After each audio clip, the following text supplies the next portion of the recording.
Hello. Good Woche, everyone. Um, Shabbos Mishpatim, what can you say? I mean, basically all the Choshen Mishpat, all the halachas have to do with damages and moments. Everything is this week's parsha.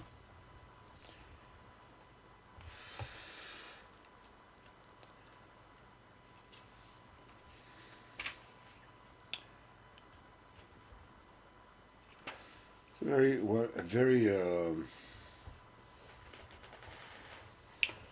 poignant nakuda that Reb Nosson is making in Kuta Halachas about one of the particular psukim of this Shabbos's parsha. There's a pasuk Kitireh Chamor Sonacho. If you will see the donkey of your adversary, of the one you hate, Sonacho, the one who hates you.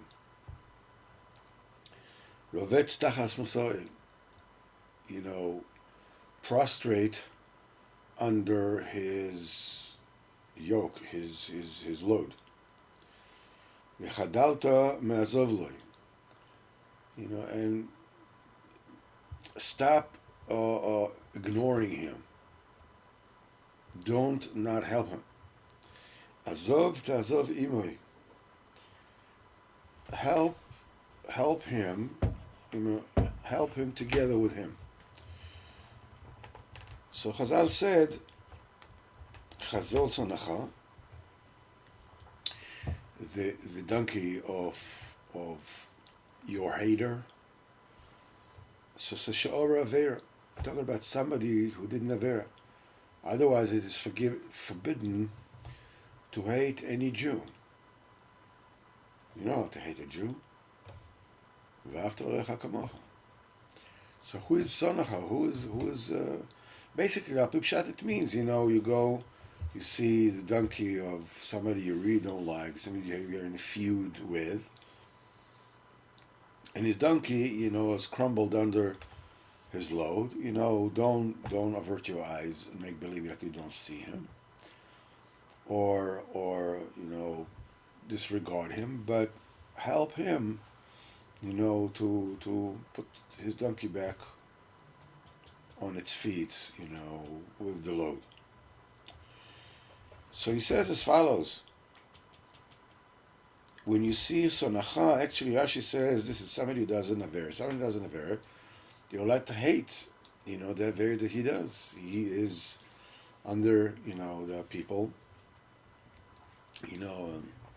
we all know people that Nebuch, they are under this particular category, that, I don't know if you hate them as much as they hate you, but, as David Melech says, Mesanecha Esna, those who hate you, I hate, so it's, so basically we're talking about people who are, or under the laden of Avir, or Vetztachas Masoy, that is crouching under its load,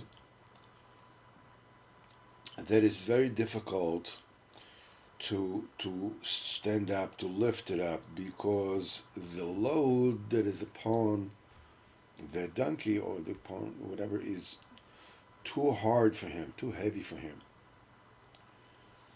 And he says the load that is actually incumbent on him is really the load of Averis, which is kemasak kaved ichbidu mimeni. The Melech says, the Averis are like an overwhelming load, they're too much for me to bear. Alken, maybe, you would assume maybe, leave him alone. Don't help him. The heck with him. Who needs him? It's a guy that he's anti-Torah, he's against Torah. He went and he made this Averis, and he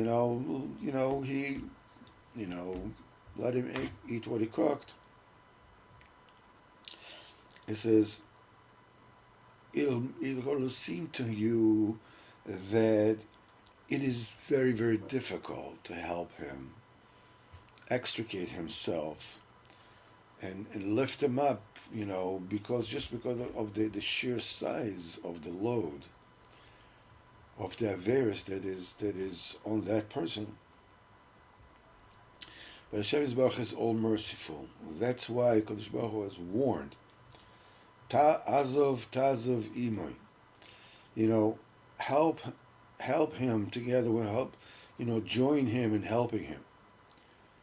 Shaf, that even such a even such a soul, you have to help, and you have to, do whatever it is that you can to lift him up and make him stand.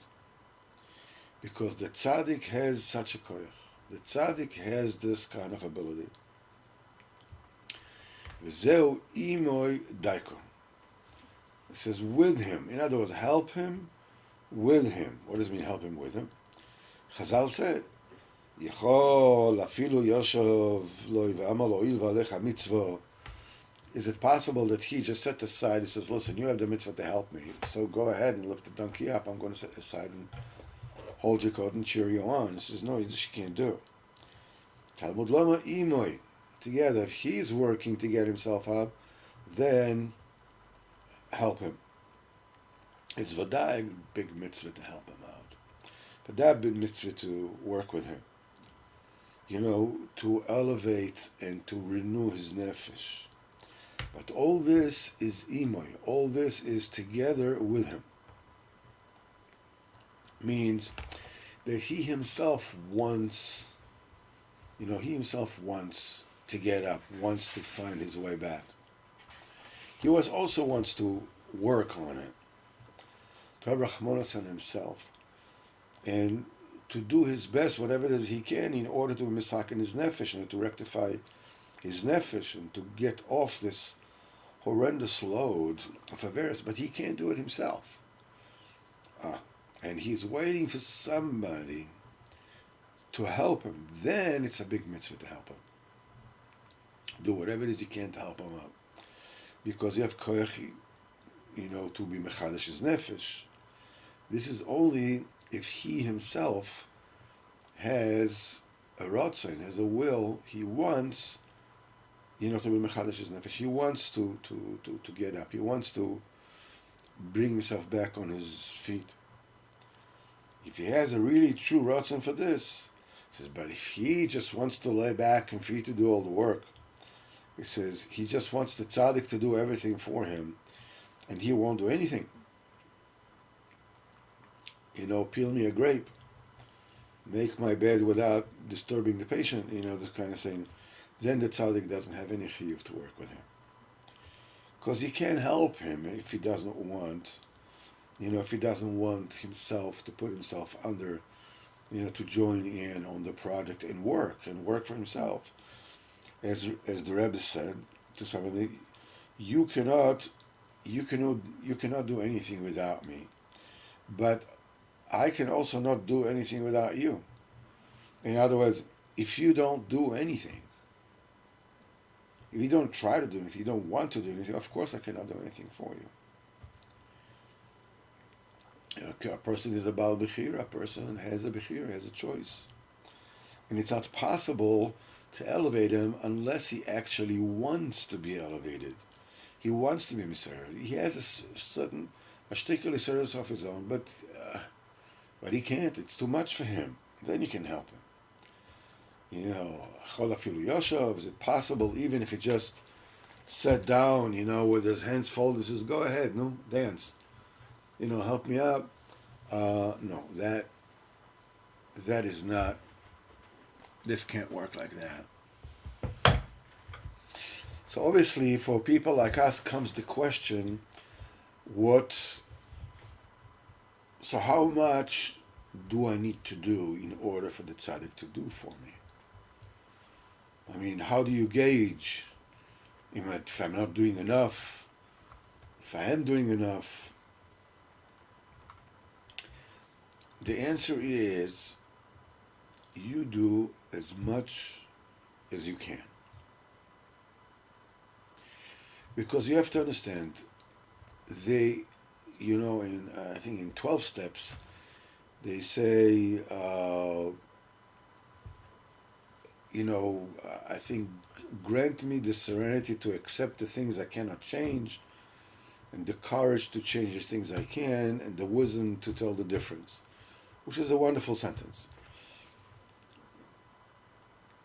But the truth of the matter is, it's a bit simplistic, even though, on principle, it's a wonderful thing, and it's really a truly wonderful statement. It gives a lot of hope to a lot of people. But nevertheless, how much you can, and how much you change, and how much, what the difference is, and knowing the difference are really very nebulous. It's a moving target. Your ability to do changes, with time, with the ebb and flow of life, especially if you're interested in Avodas Hashem. Then, one day it seems to you that you can take on the entire world, and the next day it seems to you that the road to Gehenna is open to you, and you have, a one-way ticket to Gehenna, Hashem Yilachem. There's no choice for you. There's no chance for you. And they can go back and forth, and so the answer is, you do what you can. You look up to Kodesh Baruch Hu and you ask him, to trust the koyach of the tzaddik, to lean on the tzaddik, and to do whatever it is you can, and be happy with what you do. There is no gauge. There is no gauge. If you feel unhappy with what you're doing, first of all, thank HaKadosh Baruch Hu for where you're at, because you don't have, it's not possible for you to gauge where you're really at. Maybe I'm just, maybe I can't really get up. Maybe I'm just being lazy. Maybe both are true. I don't know. The answer is, don't think too much. Do whatever it is that you can. Ask HaKadosh Baruch Hu, and in the meantime, be b'simcha. Be b'simcha. If I need to do more, Hashem, give me the courage to do more, the service to do more if I can. In the meantime, be b'simcha with whatever it is that you do, because everything you should do is very precious. It's very, very important. All right, let's go on to the story of the Baal Shem Tov for this week. Pashas Truma, right? Well, say the wagon was, the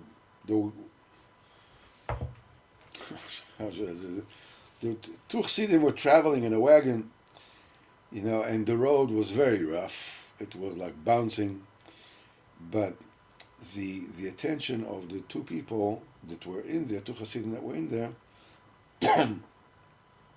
was not on the road, how difficult it was. They were expecting to meet the Rebbe, the Tzaddik Baruch of Meshibor. Baruch of Meshibor was the grandson of the Baal Shem Tov.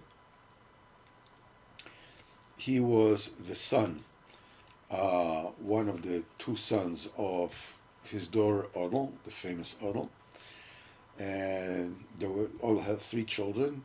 She had the Rebbe Baruch of Meshibor, famous, and Rebbe Ephraim of Sadlikov, the Degel Machne Ephraim, also a very famous Rebbe, and another sister called Fega. Fega, as we all know, is the mother of Rabbi Nachman, of Rabbeinu. So, they came they went into a forest, and it was a very quiet. Suddenly they saw that there's a candle burning in the middle of this forest, and it became, very interested in what's going on. So they stopped the wagon and went to the candle, and they saw there's a matzeva. There was a grave there, And on the gravestone there was a burning candle. And on the Metzeva, where the word here is buried Moshe ben Amram, that that was able to tease his Yetzer Hara and get the best of him more than Yosef HaTzadik. So Yosef HaTzadik, was, teased and overcame his Yetzer Hara. Says that person overcame his Yetzer Hara more than Yosef HaTzadik. Obviously, that really amazed them. But there was no other hint of what's the story, what's going on. So before they left, they marked one of the trees, so they'll remember where this matzeva was, and they came to Mezhibosh. They told the Rebbe about this about this thing that they saw. So Rebbe of Mezhibosh said, "I want to see this. I want to see this with my own eyes." And he asked, he said, "Let's go to this forest." When he came to the place and the tzaddik looked at the matzeva, he asked, so let's go to one of the neighboring villages and ask the people about who knows what's the story of this particular gravesite, who's there. And like this, Rebbe of Mezhibosh was going with his two Hasidim, speaking to people, asking them. Nobody knew what the matzeva was. And then said, "Listen, there is an old man, a very old man in one of the nearby villages. Go ask him, maybe he knows." So they went, they hurried to the place of this particular, this alter goy. And they saw he's a very, very, very old man. He's very weak, on his bed. And with tremendous effort, he set up. When he saw Rebbe of Mezhibosh, and he called out with great excitement, "You must be the grandson of Israelik." In other words, the Baal Shem Tov. Why did you come here? So Rebbe of Mezhibosh, told him about this strange matzeva.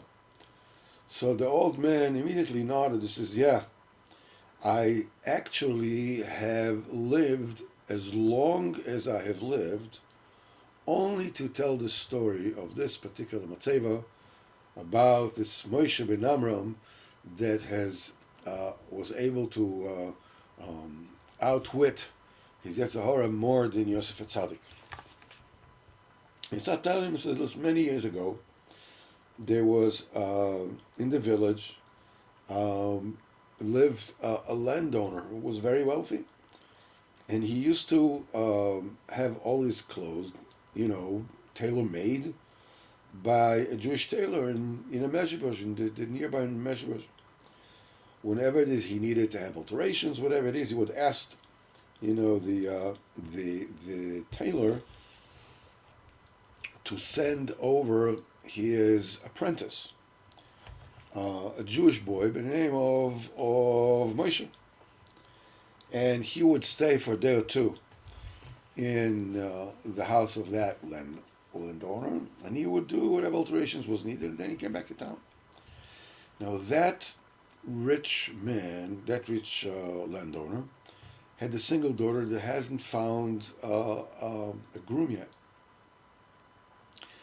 And the work ethic and the kindness and the character of Moshe, that rich person and his wife, really, really liked him. They liked him. They decided that, that he's fit to marry their daughter. And so they made believe that inviting him to do some alterations, whatever. And he came to spend a few days in the house of the rich, of that rich landowner, and of course they did whatever they can in order to make his stay as pleasant as possible. At a certain point, they raised the offer for him to marry their daughter, and he totally refused. He said, I'm a Jew and I cannot marry, a non-Jewish woman. He says, but the landowner, being a landowner, being a wealthy person, would not take no for an answer. And they asked him that if he would only marry their daughter, they're going to, to bequeath everything that they own to him. And he says, B'shum panim v'ofen nicht. I refuse to have that. There's nothing more to talk about. Now, this particular landowner, with a kind of power, absolute power, than life and death power that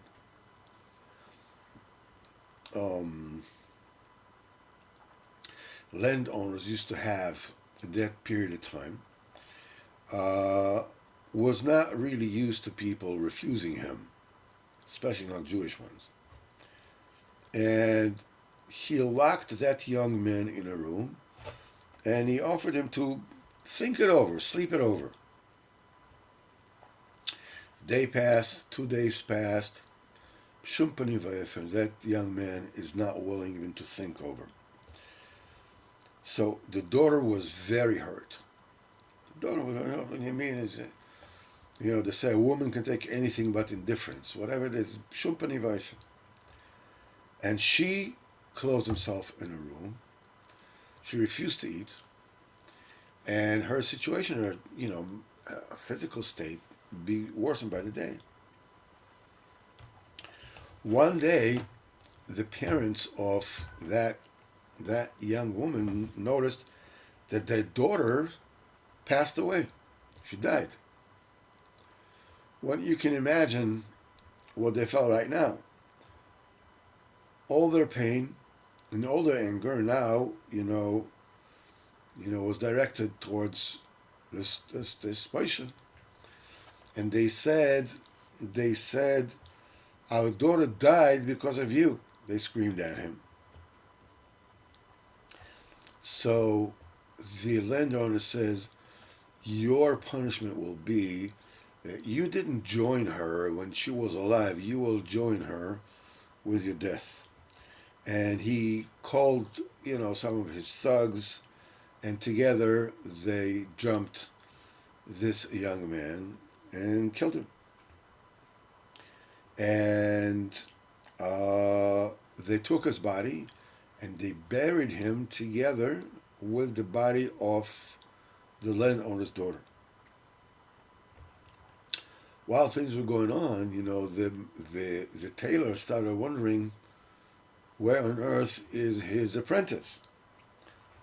But the guy said, I have no idea. The young man finished his work and got his money and he left the place. Well, the merchant figured it must be true. And this is how Moshe took his secret back into his grave. He says, at that time, I was a shepherd, and I would sleep, outside in the field. One day, your grandfather, Yisraelik, he told Rabbi Moshe, woke me up and asked me to join him. And we went to the grave. And under your grandfather's direction, I took out the body of Moshe and I carried it into the forests. And then I dug a new grave and we put this matzeva on his grave. When we finished, Yisraelik promised me that b'schus the help that I gave him, I will live a very long life. And again, the old man said, and he told me also that one day his grandson will come to me, and he described how the grandson will look, and the description that the Baal Shem Tov described is exactly the way that you look. And he said that I should tell his grandson the story of this matzeva, the apprentice, the tailor's apprentice. And now that I told you this story, I feel this is my time to leave the world. And a short time later, he actually passed away. This is a story of a Baal Shem Tov, and as we all know, that to tell a story of Baal Shem Tov on Motzei Shabbos is a segula for bracha for the entire week. So now, without further ado, let's take a quick look at Sichos Haran for this week. Sicha Kuf Vav, chapter 106. It says, Emuna Pchinas Or. Emuna is akin to light. And it says, Ve'emunos Chabaleilis, and your Emuna is in the night. In other words, it wasn't written probably as clearly as it was, as it means Emus Chabaleilis. What does it mean that your face in at night, in the darkness? He says there is a Emuna that is a Bechina of light. Moshe Kosev Nos Chabaleilis. The Emuna, and he says this is one type of Emuna. And he says an Emuna which is Al Pi Chochma, Emuna which is predicated on Chochma and wisdom, B'Chochma Satera. You know, you're learning Torah, you're mastering the wisdom in the Torah, and with this Chochma, you're mastering the Kodesh Baruch Hu, and that gives you Emuna. Rabbeinu says, even though this is very good, still, the main Emunah, the best Emunah, is that a person should believe in a Kodesh Baruch Hu without any proof, without any kind of rayos. That's the main Emunah. That is Emunah which is akin to light. This is the Emunah in the light. In other words, that your Emunah is in the dark. While you are in the dark, you don't see anything, you don't have the wisdom to tell, you don't have proof. You know, how can you tell this and how can you tell what that? Your Emunah is simply beleilos, in the dark. And he says, Kanis Kala'el. Now Rabbeinu goes one step further, and he goes as follows. And there is a Chacham, there is somebody who is a Chacham. Afilu b'Chochmas HaTorah. In other words, even he's somebody he learns Torah. Ve'ein lo emunah b'Hashem. And he doesn't have emunah in Kodesh Baruch Hu. And these Chachamim, these sages that don't have emunah, they call Baalei Rasan. It means they have some kind of a mental illness. They have Kechochma mitis, a real chochma, a real wisdom. In other words, a wisdom that is coupled with emunah. This is called seeing. It says in Koheles, Ecclesiastes, V'libi ra chochma, and my heart saw wisdom. Now, we know that the wisdom is in the brain. It's not in the heart. But so we'll talk a little bit about the difference between the wisdom in the brain and in the heart a bit later. The Chachamim that have no emunah, they are called Baalei Rasan. And Rashi says that they have a sheretz in them. They have a bug in their minds. They have it says now they say tumah kfir in them. They have tumah. They have heresy in their minds. And you have to stay away from people like that. Those that have this kind of, mental illness. Is afilu mishchonosim, you're not to live next to them. Ki hevel pi mazik le'odem kosher, because the very breath of their mouth is damaging to Adam Kosher. Sheepel taiva sniyuf, because that brings a person to the taiva of adultery. Kizivu dikdusha, because holy intimacy upchinas das. As it says, V'odem yodo, and the man knew his wife, it's intimacy, and this is what's a kedusha, it's a das. Va'elo balei rosam, but these guys with with this mental illness, they have an illness in their brain. Shedata mekul kolofagum, that their das is corrupt, it is damaged. Ishlam sheres b'moicham, it's like they have a bug in their mind. They have a virus in their minds. That's their entire intimacy is totally enmeshed in the klipa and tuma. That's why they are adulterers. They do more, they do less, whatever it is, but this is what they are. They're adulterers. Because adultery and immorality has to do with the eyes. You look where you're not supposed to look. Afterwards, you're wondering what the heck happened. Because chokhmas ha'emes, the true chokhmah, she b'chinas riyah, which is an essence of seeing. Seeing the kedusha means you see kedusha. B'chinas hanayim al elo chachamim ne'emar bris karasi le'einai. Real, the true chachamim that are holy, he says, bris karasi le'einai. I have signed a covenant to my eyes, between me and my eyes, so the eyes will keep the covenant. But those they're adulterers. Don't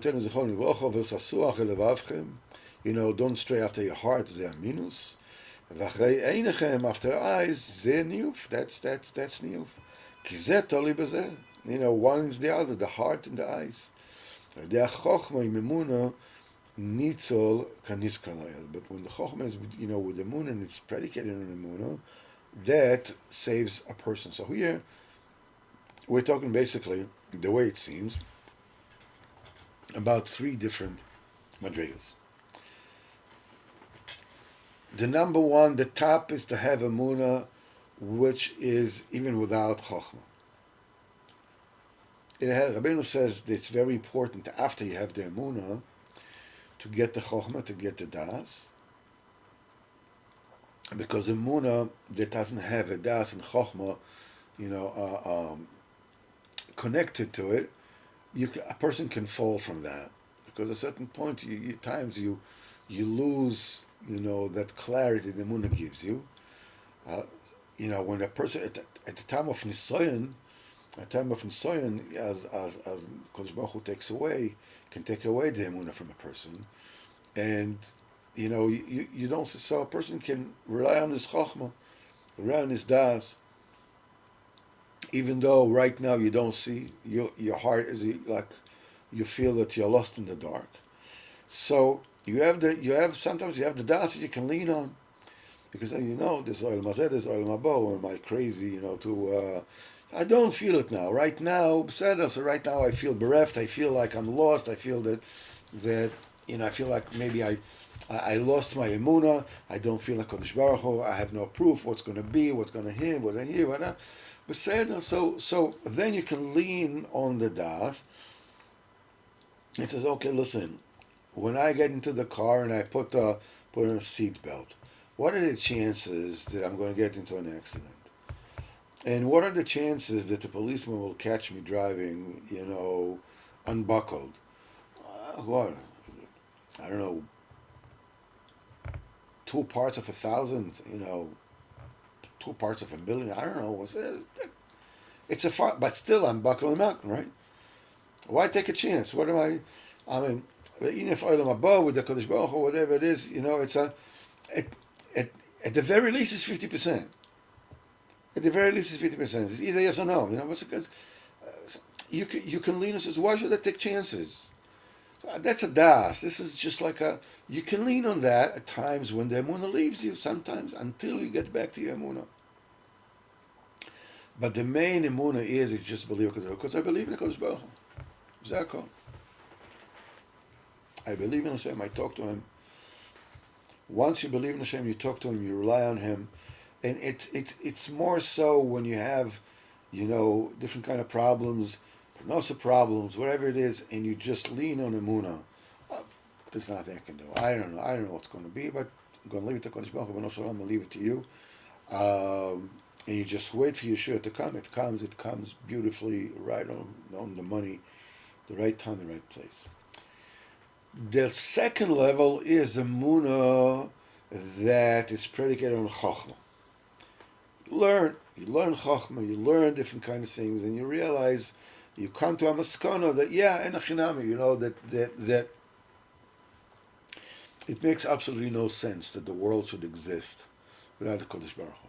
Even the scientists, when you come to look at it, when they say that there was, in the entire, according to the way that they calculate it, when the Big Bang took place, and we're talking about, extremely high temperatures, a burst of energy. The temperatures were right, according to their calculation, for the energy to firm into matter, and something was called quarks. Took place as the temperature was going down. The primordial temperature went down. So above it, there's no way that matter will ever, come about. And below it also, there's no way that energy will become matter. The time period in which energy could become matter, and the Ramban talks about it in his Perush on Bereshis, is something like 10,000th of a second. Well, that particular time where energy could become mass, the duration, the window of opportunity for energy to become mass was 1 promille, 1,000th of a second. The entire universe, according to their cheshbon, according to the way that they see things, domem, tzomeach, chai, medaber, everything, it was depending on 1,000th of a second. That's it. No more than that. The chance, this universe is uniquely designed for life. The chances of this happening all on its own is like you're taking a dart from the edge of the universe and you're throwing it all across the universe, I don't know, millions of light years, all the way to the other side, and it hits like something which is like a millimeter bullseye. No chance. So, Chochmas HaTorah, the Chochmas HaTorah, you learn, you read the Zohar, you read Chassidus, you read the Tanya, you realize that it's not possible by a human mind to come up with such Chochmah. It's not possible. So you can arrive to Emunah. This is a lesser standard than what you call blind faith. Blind faith is Muscha B'Leilos. That's the best there is. And then you add up to this Chochmah. It's Chochmah Tosi Chochmah. So but the second one, you go to Chochmah, is also good in itself. As be it that it brings you to Emunah. He says the last one, the last is the people that have Chochmah without Emunah. They have heresy in their minds. And these people are falling into niyuf, into adultery, into immorality, and they become, they become like radioactive.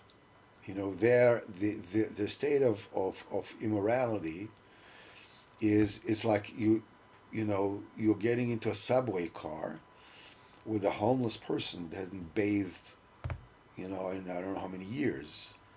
She can't even stand in his vicinity.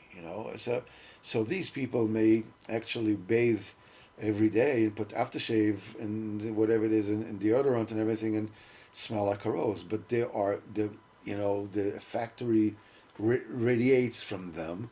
Nilf, they're like, you should just stay away from them. Even don't live next to them. You just stay away. Stay away.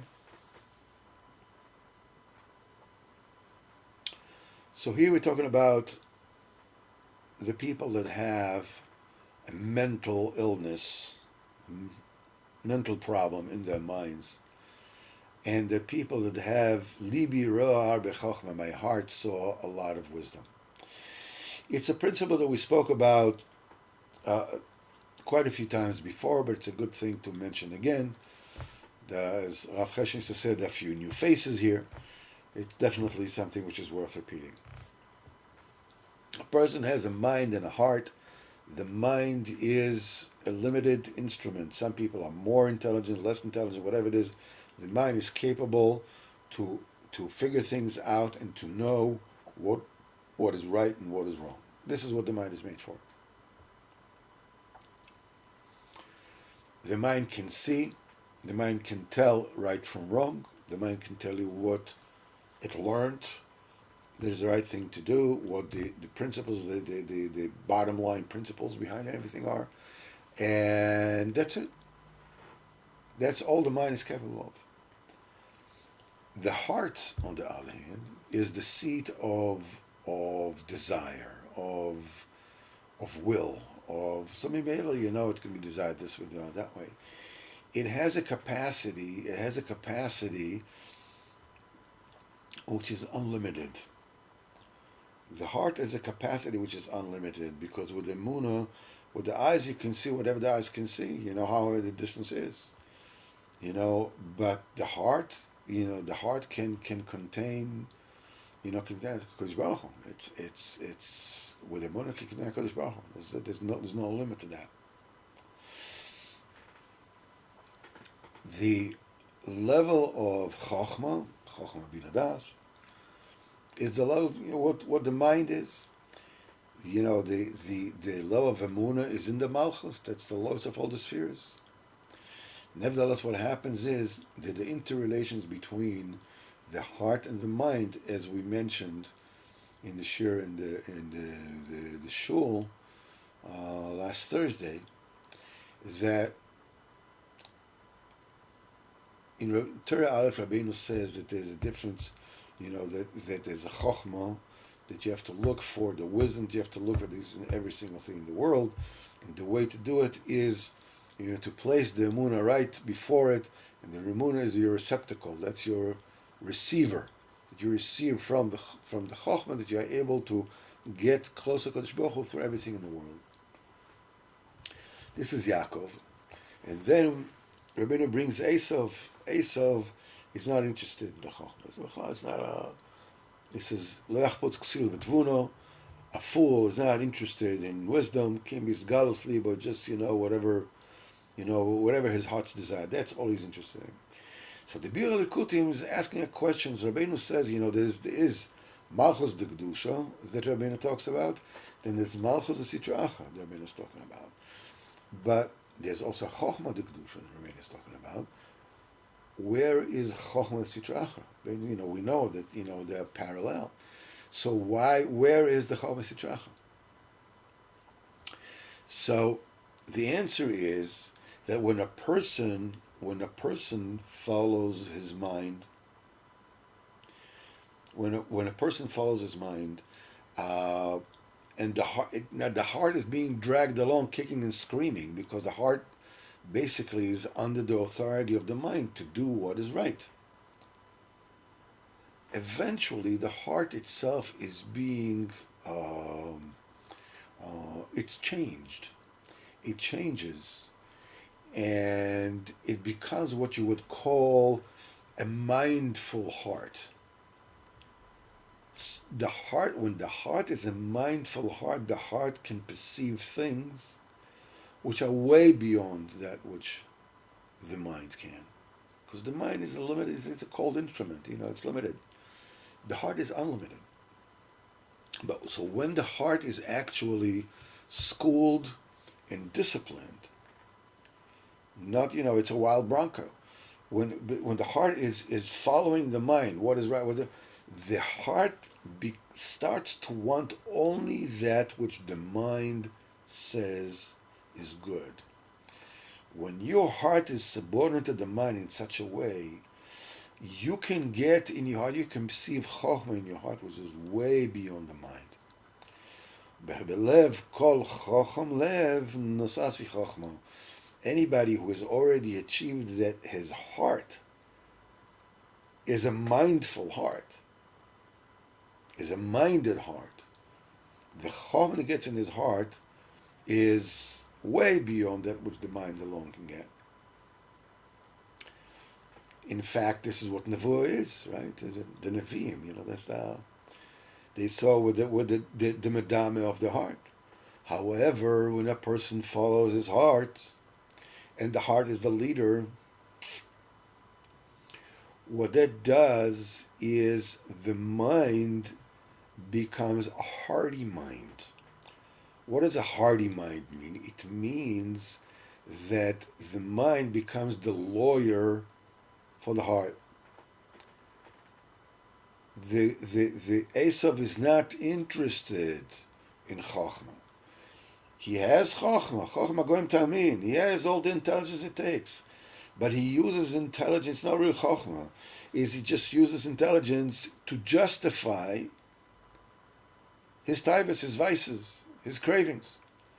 To explain why this is the right thing, why this is the righteous thing to do, why this is justice, why this is social equality, blah, blah, blah, blah, blah, blah. So when it's Chokhmah D'Kedusha, we're talking about the second Madrega. When the Emunah comes from Chokhmah D'Kedusha, the heart becomes a minded heart.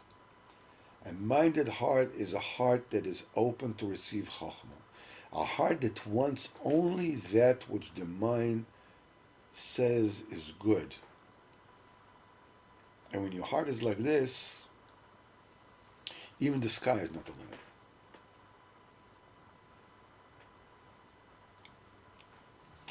B'ezrat Hashem should be mezakeh all of us. We should say to Chokhmah Amitis, to a Chokhmah, of that is the one that you add upon the Emunah.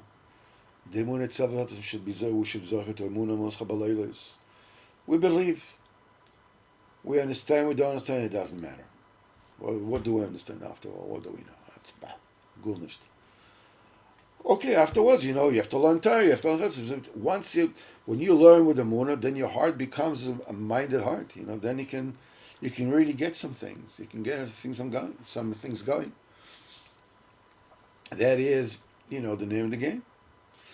So B'ezrat Hashem should have a fantastic week, a gezinnte week. Kodesh Baruch should save us and the entire Am Yisrael, and the entire world, from this Megefis and world wars and whatever it is, Mishigas is going on there. And B'ezrat Hashem will all meet, hopefully here on Monday night, as we jump into the mice again, to the mice of the Chacham V'Tam, the wise man and the simpleton, and we'll have a gewaldige week.